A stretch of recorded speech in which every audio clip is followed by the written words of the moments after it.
In this video, what I'd like to do is work with you and work through a story. So for example, let's pick the business that has like least glamour, or I don't want to offend anyone, but let's say you're a plumber.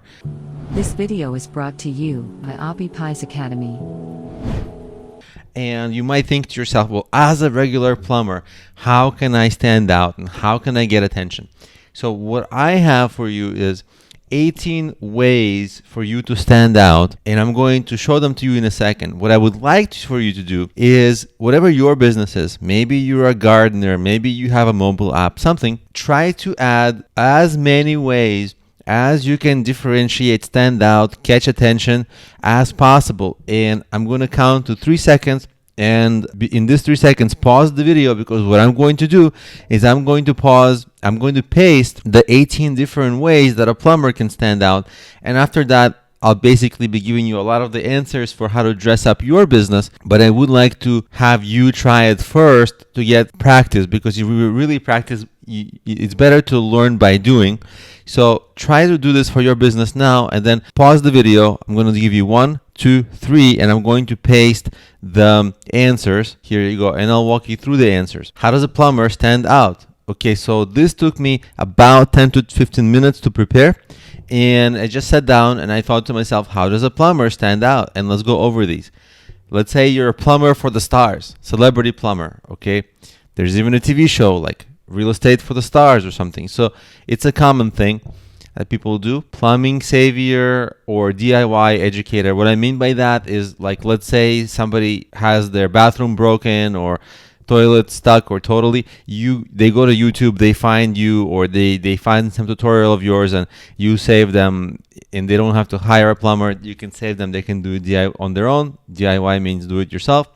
And so you're kind of like known as like you help people solve the toughest things. Or what if you glamorize the plumbing world by donating to like blue collar job education? That's actually a really common theme among the blue collar industry. What if you're like the Instagram plumber, right? Messiest plums. It would be like a funny account, so you would stand out. Another funny, maybe you have shittier clients, right? Pun, shittier. So it would be clients shittier than the job.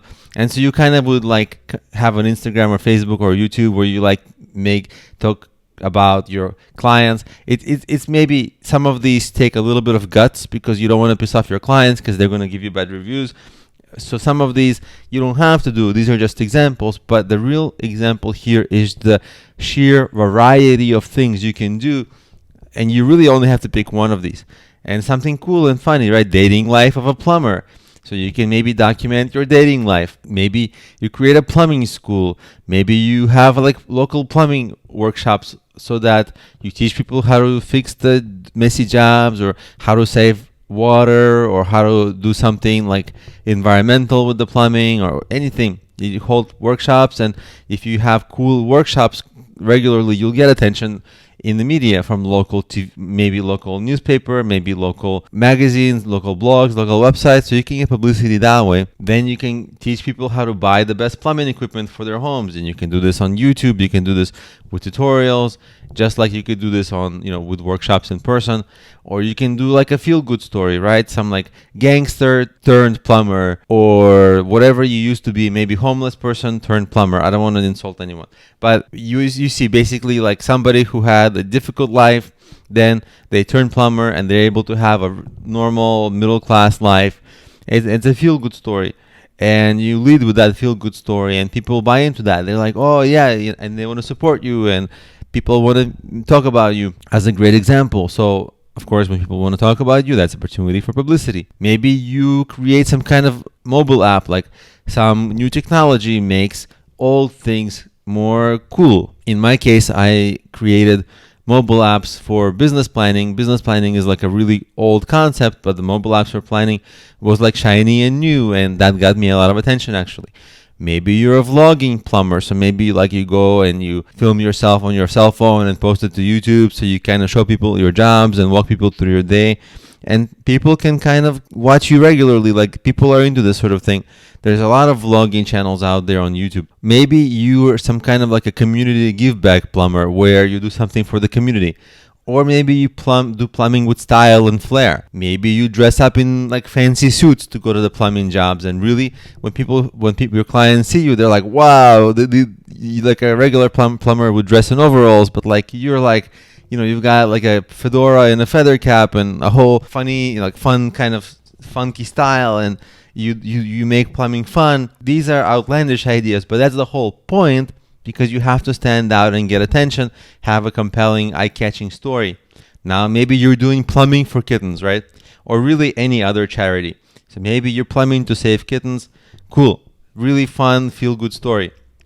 Maybe you're $1 million plumber, or you're documenting your journey on the road to $1 million plumbing. There are a ton of ways, right? Or maybe you're like the political plumber. Whenever you do anything political, half of the people will love you, half of the people will hate you. So it's controversial, and you can use that. Controversy gets attention, a lot of discussion, a lot of engagement, totally usable.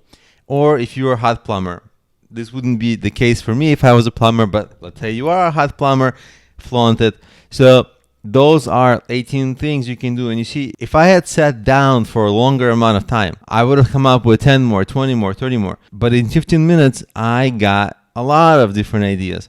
And this is random. Now, you know your business really well. You know your abilities really well. You know your aptitudes. So with all those things in mind, please add these for your business, whatever your business might be. And if you want to, post it in the course comments so that I can take a look. And you don't have to post all 18 or however many you make, but post post your business and post however it is you're going to stand out. And I'll give you feedback. I'll see it. I'll give you feedback on it. Maybe other students will see it, give feedback on it. And that will be a fun way for you to get feedback to see how compelling your story might be.